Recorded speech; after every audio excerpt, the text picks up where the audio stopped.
डोली, तुमने क्या कर दिया? देखो ये महंगा क्रिस्टल जग टूट गया। तुम्हें तो बस घर का नुकसान करना आता है। हर दिन कोई ना कोई मुसीबत ले आती हो। हजारों रुपए का नुकसान कर दिया तुमने। तुम्हारे कदम इस घर में पड़े तब से सुकून खत्म हो गया। मेरी नजरों से दूर हो जाओ। अम्मी जी, खुदा के लिए मेरी बात सुन लीजिए। मैंने जग को हाथ भी नहीं लगाया। मैं तो वहां खड़ी सिर्फ चाय बना रही थी। आखिर हर गलती मेरी क्यों होती है? होकर मुझे मुतासिर करने की कोशिश मत करो। जल्दी से ये सब साफ करो, कहीं किसी के पांव में शेषा ना चढ़ जाए। नुकसान भी तुम करो, ड्रामा भी तुम ही करो। मैं वाकई बेकसूर हूं अम्मी जी, लेकिन शायद यहाँ मेरी बेगुनाही की कोई कीमत ही नहीं। लोग कहते हैं झूठ ज्यादा देर नहीं चलता, मगर मेरी ससुराल में झूठ बरसों जिंदा रहता है और सच हर रोज मर जाता है। बेटा इरहम, मैंने तो कभी सोचा भी नहीं था कि तुम्हारी बीवी मेरे साथ ऐसा सलूक करेगी। आज इसने मेरी बीमारी का मजाक उड़ाया, मुझे बेइज्जत किया। मैं तो अब इसके साथ एक ही घर में नहीं रह सकती। अम्मा क्या क्या डोली ने ऐसा कहा? मुझे यकीन नहीं आ रहा, लेकिन अगर ये सच है तो आज मैं इससे जरूर बात करूंगा। तुम मेरी माँ से नफरत क्यों करती हो?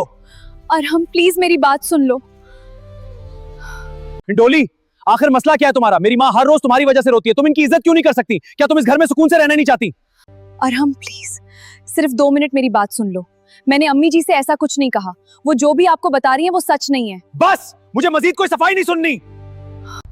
आपकी अम्मी झूठ बोल रही हैं। सिर्फ एक बार मेरी बात पर भी यकीन कर लेते तो शायद सब कुछ मुख्तलिफ होता। जितना ये खामोश रहेगी इतना ही आसान होगा इसे इस घर से निकालना। ये तो वही फोन है जिसे अरहम ने गुस्से में फेंक दिया था। शायद इसमें अभी भी कुछ बाकी हो। या अल्लाह, ये तो अभी भी चल रहा है। अम्मी, मंसूबा बिल्कुल वैसा ही चल रहा है जैसे हमने सोचा था। अरहम भाई को जरा सा भी शक नहीं हुआ। वो हर बात पर डोली को ही कसूरवार समझते हैं। बस कुछ दिन और, फिर वो खुद ही ये घर छोड़कर चली जाएगी। उसके सारे जीवर भी यही रह जाएंगे और अरहम की पूरी तनख्वाह फिर सिर्फ मेरे हाथ में होगी। तो ये था असल सच। आज तक मैं खामोश थी, लेकिन अब नहीं। मैंने बहुत बर्दाश्त किया, बहुत रोई, बहुत खामोश रही, लेकिन आज मेरी खामोशी खत्म होगी। आज मैं किसी से लड़ने नहीं जा रही। आज सिर्फ सच बोलेगा। अरहम, तुम हमेशा कहते थे कि तुम्हें अपनी माँ पर मुझसे ज्यादा यकीन है। आज मैं तुमसे अपने लिए यकीन नहीं मांगती। सिर्फ इस फोन का प्ले बटन दबा दो। अगर इसके बाद भी मैं गलत निकली तो मैं खुद ये घर हमेशा के लिए छोड़ दूंगी। अरहम, ये सब झूठ है। ये लड़की जादू कर रही है। इस फोन को भी बंद करो। नहीं अम्मी, आज सच सुनना जरूरी है। डोली, मुझे माफ कर दो। मैंने तुम्हारी एक भी बात नहीं सुनी। मैंने हमेशा दूसरों की बातों पर यकीन किया। प्लीज मत जाओ, मैं सब ठीक कर दूंगा। अरहम, घर सिर्फ ईंटों और दीवारों से नहीं बनता। घर एतमाद, इज्जत और मोहब्बत से बनता है। डोली, तुमने मेरी इज्जत छीन ली, मेरे सच पर कभी यकीन नहीं किया और मेरी खामोशी को मेरी कमजोरी समझ लिया। 3 साल में इस घर में एक नौकरानी की तरह जीती रही, लेकिन आज मैं यहाँ से एक मिल्का बनकर जा रही हूँ। याद रखना, मिल्का कभी सनपो की सल्तनत पर हुकूमत नहीं करती। वो अपनी इज्जत के साथ नई दुनिया बनाती है।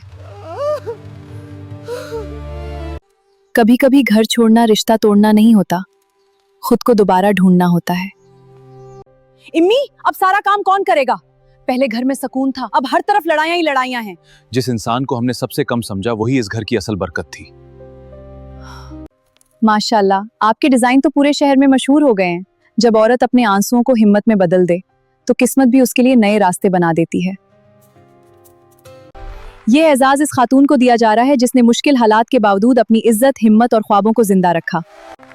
किसी ने मेरी आवाज छीनने की कोशिश की थी, लेकिन मैंने अपनी खामोशी को अपनी ताकत बना लिया। याद रखें, इज्जत मांगी नहीं जाती, कमाई भी नहीं जाती। इज्जत सिर्फ खुद को पहचानने से मिलती है। डोली, 1 मिनट प्लीज। मैं आज माफी मांगने आया हूँ, तुम्हें वापस ले जाने नहीं। मैंने शौहर होने का हक अदा नहीं किया। हर इल्जाम पर यकीन किया, मगर तुम्हारी एक भी बात ना सुनी। मैं अपनी गलती के साथ जिंदगी गुजारूंगा। अरहम, कुछ माफियां दिल का बोझ हल्का कर देती हैं, मगर वक्त वापस नहीं लाती। मैंने तुम्हें माफ कर दिया, लेकिन मैं वापस नहीं जा सकती, क्योंकि मैंने बड़ी मुश्किल से खुद को दोबारा पाया। मैं दुआ करती हूँ कि तुम किसी और औरत की खामोशी को कभी कमजोरी ना समझो।